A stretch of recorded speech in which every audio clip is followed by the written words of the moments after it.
గారు ఎంత కష్టపడుతున్నారో తెలుసా? మీ అమ్మగారు ఎంత కష్టపడుతున్నారో తెలుసా? అని పిల్లలకి దయచేసి చెప్పకండి.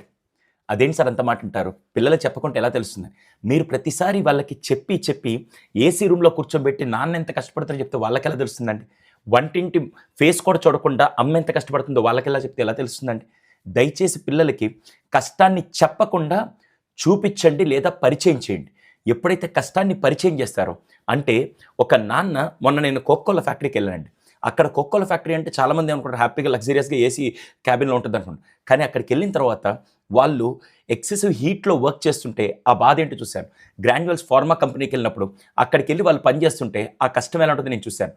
ఏసీ రూమ్‌లో కూర్చొనున్నప్పుడు వాళ్ళకి ఆ విలువలు చెప్పినా అర్థం కాదండి. ఎప్పుడైనా ఇంట్లో కూర్చొని అంట్లు తోమితే కదండీ వాళ్ళకి అమ్మ పడే కష్టం తెలిసేది. ఇంట్లో కూర్చొని మాప్ పెడితే కదా అమ్మ పడే కష్టం తెలిసేది. అసలు పిల్లలకి కష్టాల్ని చెప్పడం అన్నిటికంటే పెద్ద తప్పండి. కష్టాల్ని పరిచయం చేయండి. ఎప్పుడైతే మీరు పరిచయం చేస్తారో అప్పుడు వాళ్ళు పెయిన్‌ని అర్థం చేసుకోగలుగుతారు.